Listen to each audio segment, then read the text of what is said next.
Welcome, one and all, to the Werewolf the Podcast. Please remember that if this is your first episode, that's cool. There are loads of different stories within this. We've got 13 series, and they all kind of can be started when you want to start them. So, yeah, it's not overwhelming. And if it is overwhelming, see if you can do it. Challenge yourself. Listen to more. Anyway, this is Fen. I do some of the writing and some of the talking.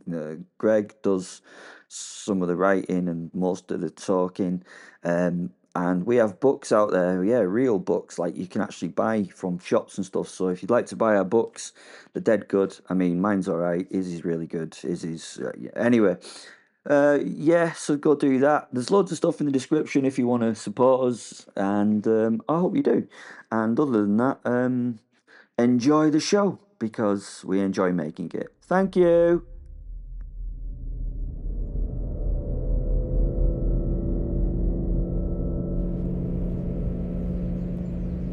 Belphastus the Unclaimed.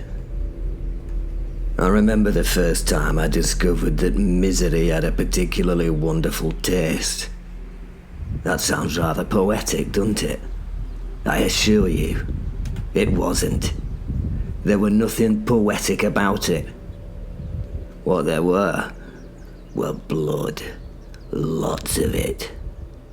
There were mud too, mostly created from a flow of blood. There were bodies in our states of destruction.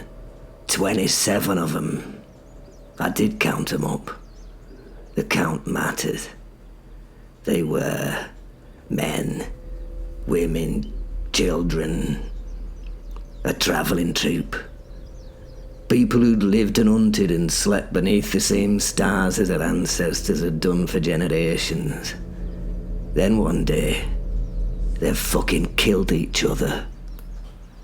Nobody remembers their names. That's the funny thing about history.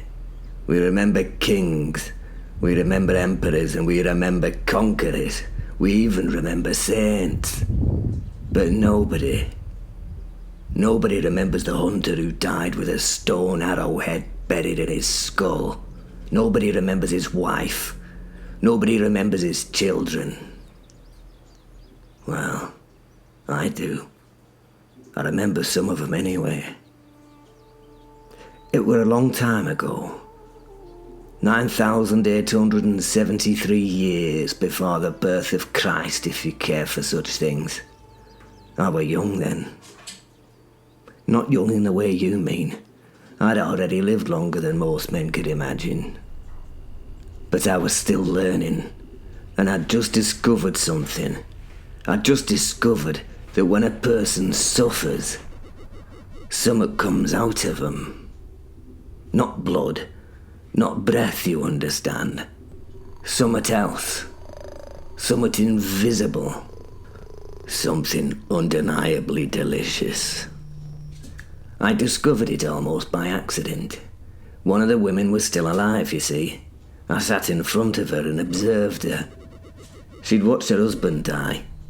I'd nicked the inside of his thigh where I knew it would pump blood until he were drained. It had taken a lot longer than I'd thought it would. Then I killed her brother. I'd knocked him to the floor, unconscious, crushed him with a large stone until his limbs were broken and useless. Once beyond hope, I smothered him in front of her with a hand over his gob and his nose, taking my time.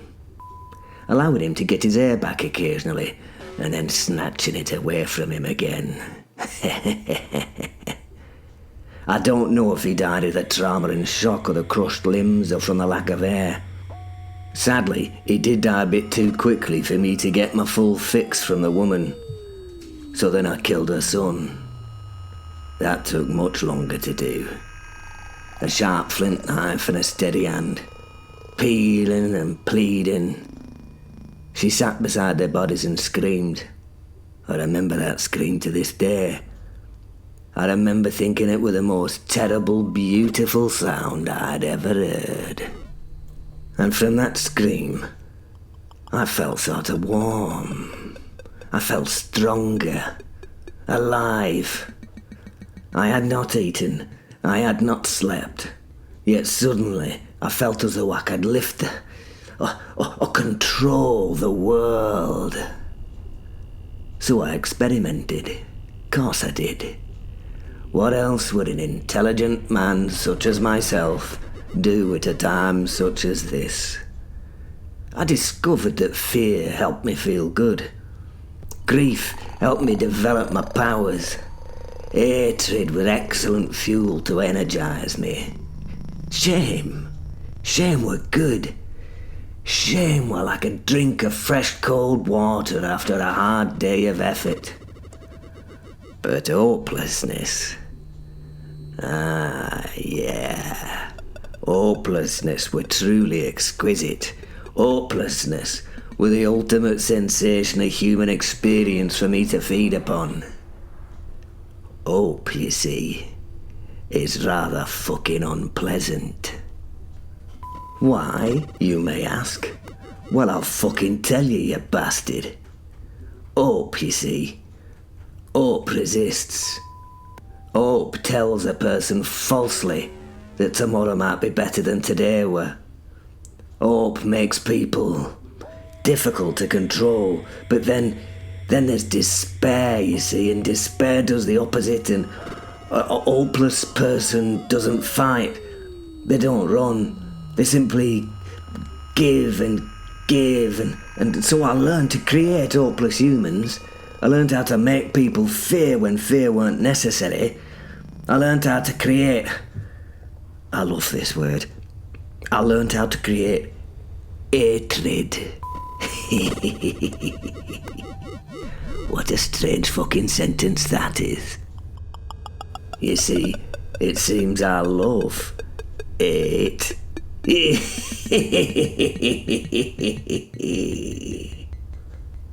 I learned how to make them believe that their suffering was somebody else's fault. Blame. The blaming of others. I learned that a man who thinks his neighbour's responsible for his misery can easily be made to hurt that neighbour for me, and to feel hopelessness, and to hate doing that killing, but do it anyway. Humans are wonderfully efficient creatures when improperly motivated. I've never needed to kill or cause misery in everyone. Myself. I mean, that would be exhausting, wouldn't it? I have to focus my attentions, you see, on a few. Far easier to persuade them to do majority of the graft. Over the centuries, I've enjoyed wearing many faces. I've been a tribal chief. I've been a noble soothsayer. In modern times, I've been a priest, a prophet, a physician, a counsellor, a sorcerer, a false friend. Once, rather amusingly, I was considered a saint myself. No surprises, that one didn't last very long. I've stood smiling beside kings when they declared unnecessary war. I've whispered into the ears of men who believed themselves chosen by God. Maybe some of them were. If that were the case, I broke that fucking covenant. I've warmed my hands on the fires of cities that burn. I've wandered plague-empty streets. I've been able to sit and enjoy when fathers bury the children. Ironically, there's less pleasure in watching children bury their fathers. But that's still fun at times. I've watched men create religions only to manipulate the central teaching into a message that says everyone outside their city walls deserve to fucking die. And through it all, I fed. I stay alive. I feed. Not always, I must make that clear. I didn't cause every war. I didn't cause every plague. I didn't personally engineer every famine, although quite a fucking lot of them. No, not everyone. That would be absurd. I merely helped out where I could. sometimes through words, sometimes leading men, for it were mostly men, to an idea, sometimes a suggestion carefully placed in the mind of someone who were already angry. History's full of accidents, you know. I've simply become very good at arranging them. Then, into my life, came Christianity. That were troublesome. At first, I thought it would be just another religion for me to enjoy, another group of frightened people looking for answers, another opportunity for me to feed. Then something strange happened. They began talking about fucking love. And not linked to lust either, not linked to loyalty, not the sort of affection a king has for a useful servant. But love, forgiveness, compassion, the idea that a person could look upon their enemy and choose not to fucking hate him. It was strange and deeply fucking inconvenient for one such as my good self. At first, you know, I survived, of course. I always fucking do. But I did have to change my methods slightly. Then I found the Templars, and that were good for me. Bad for them. Men in armour, weapons, money, faith, ambition, and created enough blood to keep me very comfortable. I remained with these bloody men. Me, a beautiful worm in the eye of this Christian god. Then there were Bernard. I know, not a name that develops a sense of fear in a man. His true name were Bernard of Clairvaux, Saint Bernard, as you probably know him. I didn't know him as a saint. I knew him as a man. That was a problem. He saw me, you see. Really saw me. Not the face, not the title, not even the magic of the stories. But me. He saw through all of that, and he saw. Well, he knew what I was. I expected hatred.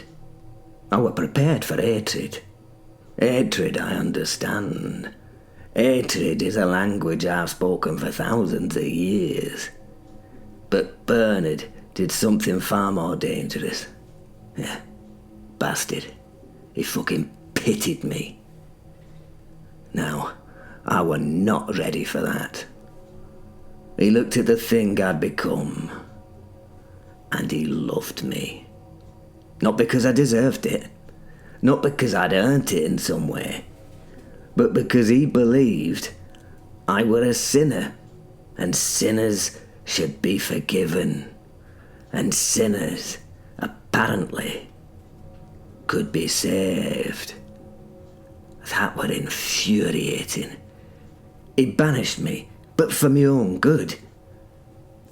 But he didn't curse me in any way. He didn't torture me. He didn't seek revenge. He fucking prayed for me.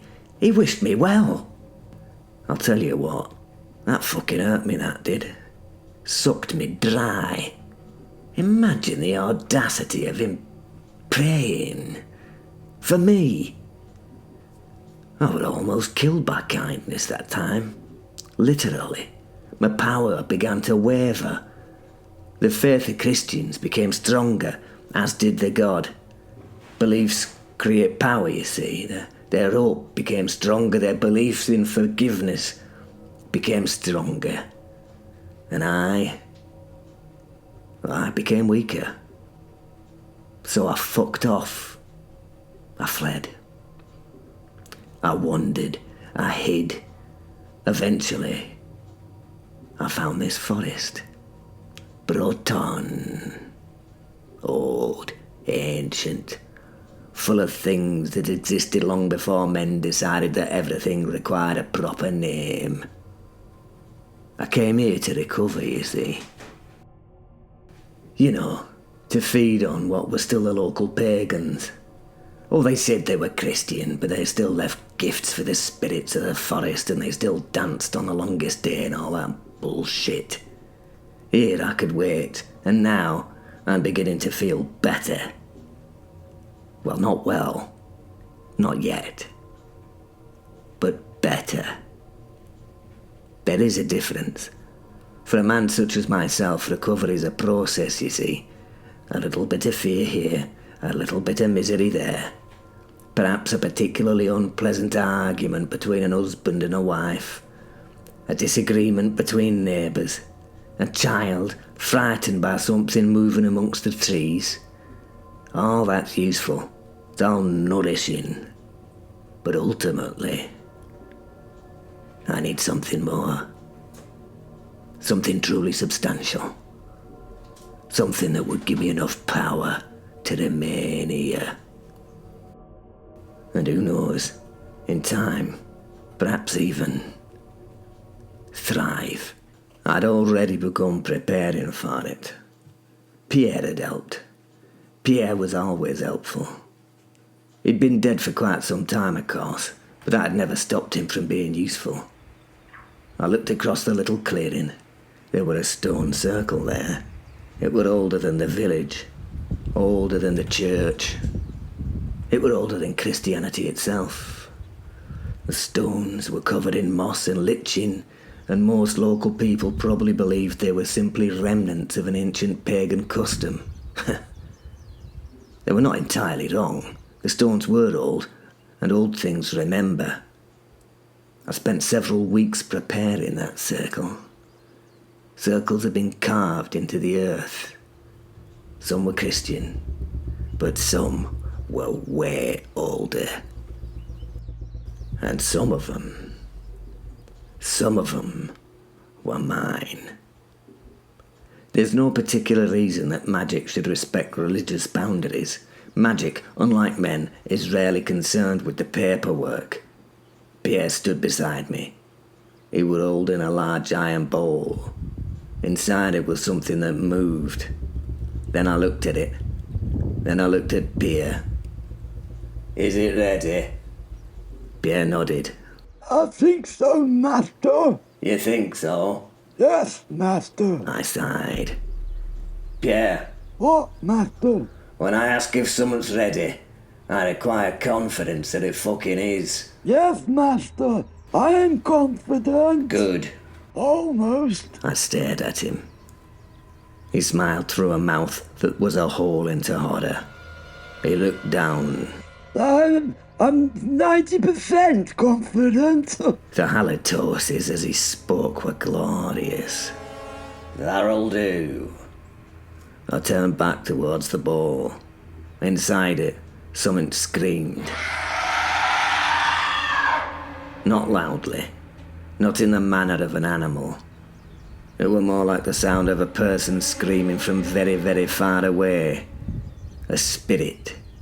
One of the old spirits of the forest. The Christians had given it a new name. Demon. They'd given it horns in their stories. Claws. Teeth. They'd turned something beautiful and ancient into something evil.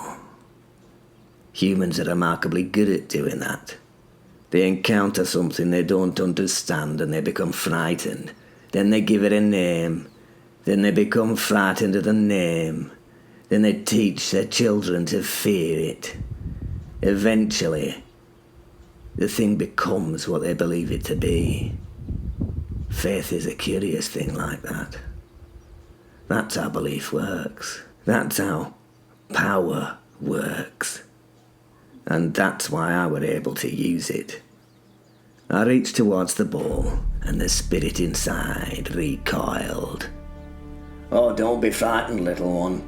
You're going to be able to exact your revenge for what they did to you. It screamed again. I smiled. You've been frightened by them, judged and rendered a horror. I placed my fingers against the iron. I untrapped it and burned it, you see. I didn't know why it was in agony. That thrilled me. Again it thought I were trying to help. I am merely going to give you something useful to be frightened about and a way to deal with it. Pierre shifted uneasily. Master? Yes? Is it dangerous? I laughed. Course it bloody is. What, even to us? Only as much as the last ones were. It'll probably attack the villagers like the other ones did. It has a reason to do that, you see. Pierre looked unhappy. I ignored him. The spirit was one of the many that had once belonged to this forest. It had never been good, nor had it been evil. It had just simply been. A thing of the trees, of the shadows beneath the canopy, of deep parts of the streams, of the things that move beneath the leaves when men aren't present. Then the Christians arrived. They had called it wicked because it confused their beliefs. The villagers who had once been its friend now saw it as something wrong. Fear had done the rest. The spirit had changed because of this. That's what they do with belief. Not entirely, but enough. It had learned a shape that frightened men the most. It took on the shape that men had given it. That was exactly what I needed. I didn't need to create a monster, I just needed to give it this direction. Fear needs very little encouragement, you see. I began to speak. Not in Latin, not in the language of the church, not in any human tongue. The words were older than that. Pierre stood beside me, watching. The symbols around the circle began to glow and spit and sizzle. The spirit screamed its agony. The trees shifted in concern. The air became icy cold as I sucked it dry of the energy I needed. And it made me smile. Yes. The creature bubbled in the bowl. Tiny eruptions across the surface of the seething liquid. At first there were a sulphurous smoke. Then shadows crawled up into the edges of the iron container. Then a spider-like limb, black and spindly, struck from the surface to the rim of the bowl. Then came another, and another. Too many limbs dragged a body of sorts from the stinking ooze inside the pot. It screamed as its postulated surface expanded and grew. It flopped at ground, a birth of sorts. The earth seemed to recoil from its touch. Pierre vomited. I watched eagerly as I pumped my power into it. Its shape changed as it struggled to understand what I needed it to become. A horned thing, then goat-like, then a man-like, then something that were neither. I raised my hand. "No," I commanded. It stopped. "Not a wolf this time." I smiled. "Wolves are admired and understood." I thought about that for a minute. "Well, I take that back a little bit. Not by everyone." I waved the thought away. It were irrelevant, really. "The villagers must fear you. Part of that must be that you are an unknown thing." The creature shuddered as the essence of itself developed. I began to work the final part of the spell. Fear. I gave it more. Anger. I gave it more of that too. Hopelessness. I fed each emotion into it, forcing it. And forcing it meant that it hurt. It hurt the creature. Pain, you see. Pain lends more hate, more despair, growing pains, and how the creature grew. Its body pulsed, tearing and ripping each pulse, allowing it to grow larger. Its limbs became stronger. They looked like iron.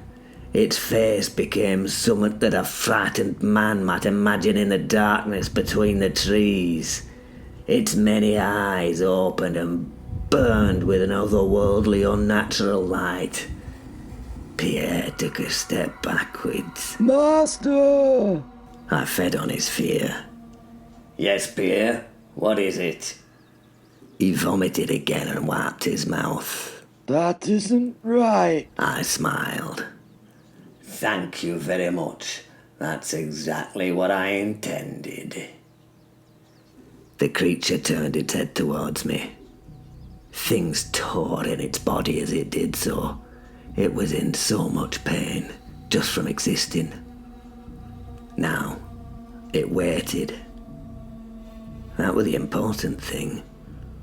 Needed a purpose, a direction, a reason. Humans are not the only creatures that can be manipulated, you see. I pointed towards the distant village. You will go there. The creature growled. You will be seen. Another growl. You will not kill all of them.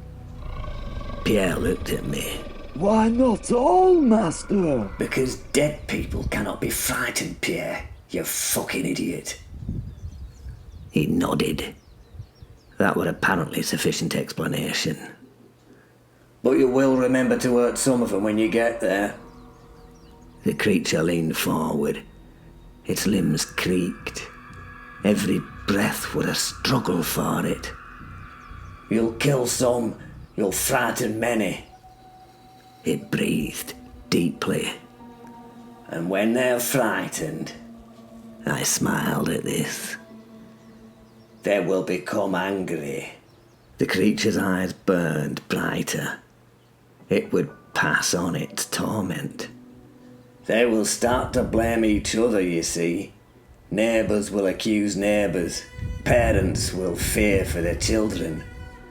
Children will fear the forest. The priest will tell them that the devil walks amongst the trees.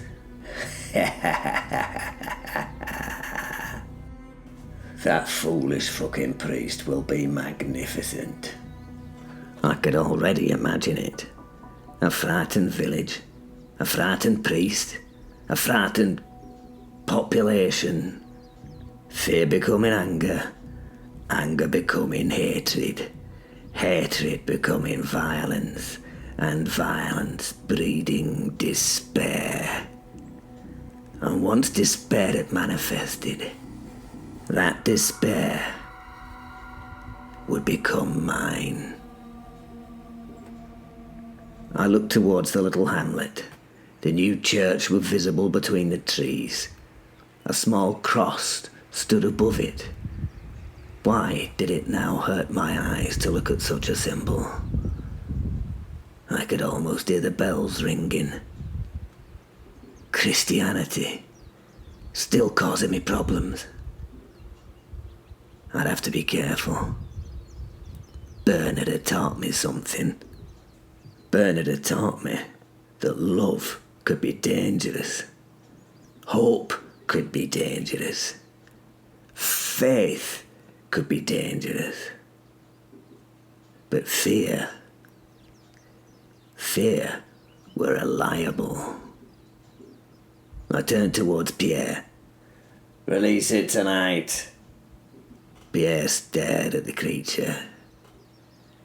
Yes, tonight. But there are new people in the village, Master. I am aware there are new people in the fucking village. What's your point? The knights, Master. They're just God's shiny children. I've seen wolves there too, Master. I frowned at this. Why would there be wolves? Pierre shrugged. I don't know. But there's two very big ones there, Master. Dogs, Pierre. They're probably just fucking great big dogs in the village. He nodded. I looked back at my cringing creation. It were ready. Well, almost. I placed my hand upon its head.